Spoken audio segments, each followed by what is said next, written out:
Tag, which means hello, good day in German.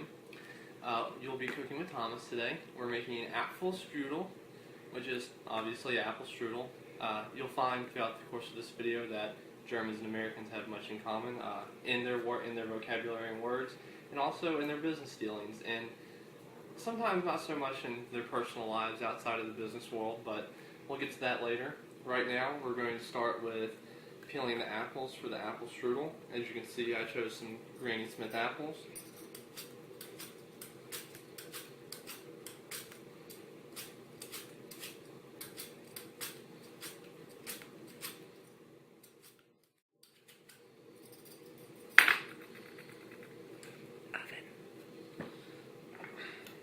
Now we're going to quarter it and then core it.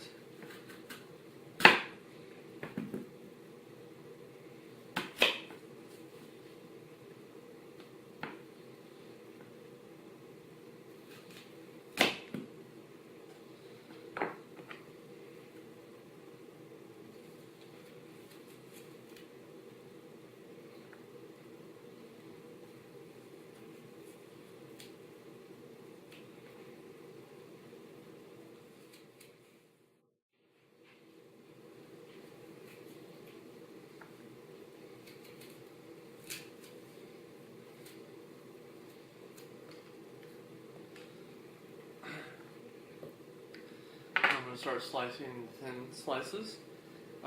One of the big issues with Americans going to other countries is how to act appropriately in business settings. In Germany, it's not so much as a problem because Germans, like Americans, in their business dealings, value time. They also value directness. Use of humor is not so much forbidden, but it's much better to be much more direct, much more serious. Germans also have a certain predisposition towards not going into risky businesses. For proposals and reports, Germans prefer to have large sources, documentation, financial evidence, analysis of the reports. They don't like to have any kind of uncertainty, ambiguity, or risk of any kind factoring into their decisions. They like to be very sure. In Germany, when you go into the room, the most senior of the representatives go in first, and it's traditional to meet the most senior of the German executives first as well. Like Americans, Germans use a firm handshake, very brief, and it's polite to do a handshake with everyone in the room, not to shake hands with everyone over everyone else's, so take your time going down the line.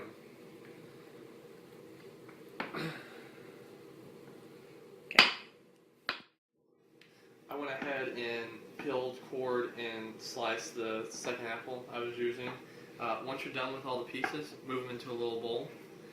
And then, before you really supposed to do anything, but I just left it till now, come over to the oven, turn it up, preheat it. You need to preheat it to 375 degrees so that you can put the strudel in when it's ready to be baked.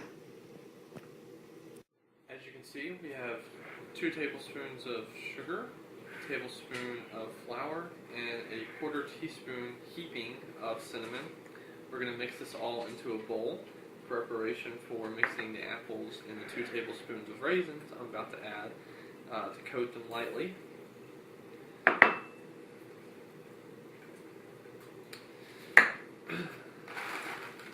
Now, in Germany, contrary to what Americans think, they are not angry, nor are they mad at you all the time. Their language is not very harsh, it's just that Americans seem to take it this way. In Germany, the Germans take their personal lives pretty seriously, and they actually like to share with people when they ask about it.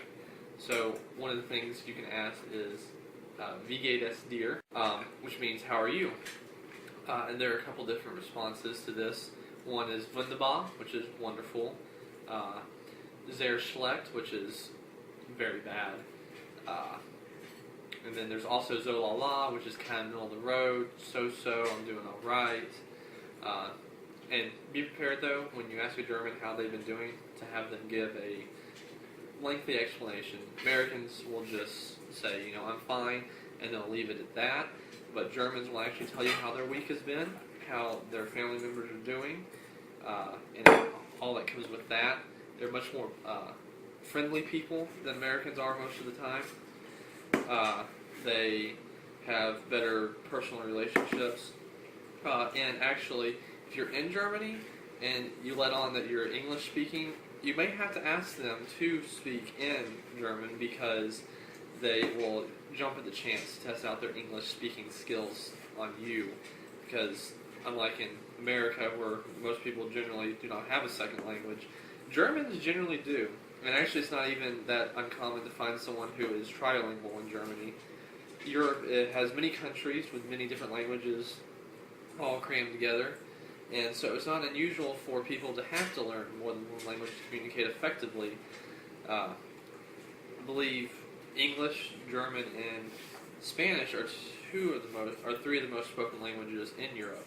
So even if you don't know German and you go to Germany, the chances are you may know another language that someone will speak there. As you can see, I'm mixing the apples up and the raisins to lightly coat them. This is in preparation for when we put them in the strudel. You can see we have a puff pastry instead of making your own dough, which is a little easier and less complicated to make. Right now we're going to lengthen it and widen it using the rolling pin. Now, in Germany, if you'd like to know what something costs, a way to ask is "Wie viel kostet das?" which means how much is this, specifically this. Making sure you're not just referring to whatever's in front of you. Probably pointing at it would probably help a little bit. Also, earlier I greeted you with Hallo, Guten Tag. That's a fairly easy greeting to do in Germany. There's another greeting for the evening time, Guten Abend. But if you've ever heard someone say Guten Nacht, it's not used for greetings at night. It's actually used between family members or such when they're ready to go to bed. It is literally good night. The implied meaning is I will see you tomorrow morning, or some sort of implied meaning such as that. It's not actually used as a greeting. And then after that, there's also the goodbye words. Formally, it's Auf Wiedersehen, which means goodbye, roughly. And then between friends or family, there's the less formal Tschüss, which has a very sharp S sound at the end. It also means goodbye. It looks like our puff pastry is about ready. Just a little more lengthening.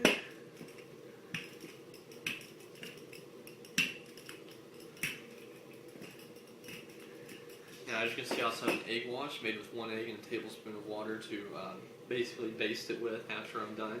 Right now we're going to scoop the apple, cinnamon, sugar, flour, raisin mixture.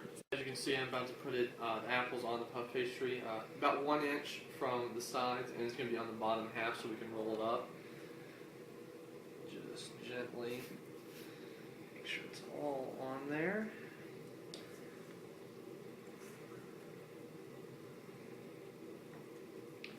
Pull the raisins and goodies out of the bottom so nothing's left behind.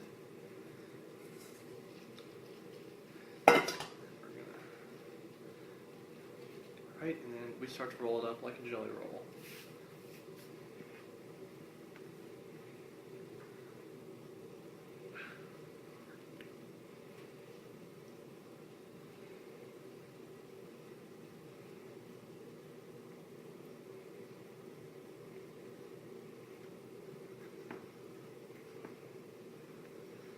If anything comes out the end, just kind of tuck it back in there.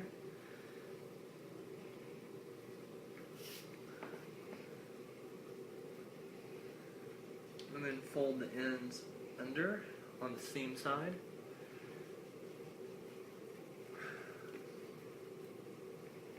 Just to make sure it's nicely sealed on the ends. Hopefully nothing comes out once we bake it. And then we'll take our lightly greased baking pan, put the pastry in the middle. Now comes the egg wash. Make sure you get the brush pretty deep in there so the egg sticks to it. And then just start to rub it on the top. Make sure the entire pastry is coated. Try not to get too much runoff onto the sheet.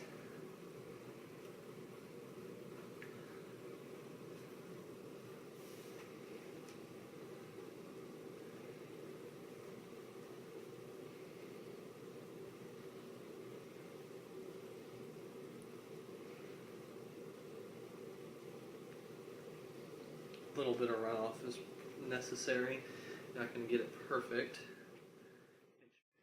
After you finish cutting the slits, your preheated oven 375 degrees. You're going to put it in there for 35 minutes. As I said, after 35 minutes, take the strudel out. Let it sit for a few minutes for it to cool, and then eat. As one parting German phrase, I will tell you how to say thank you very much. It is Danke schön. We have our first taste tester, David Wallen, taste the apple strudel with a light glaze on it. Okay, here we go.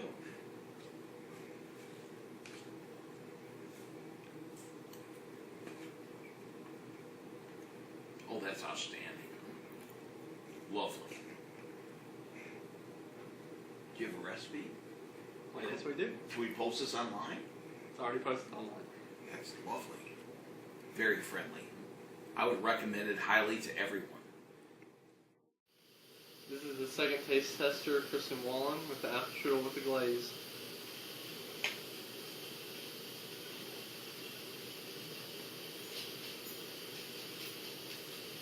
Very good, I approve.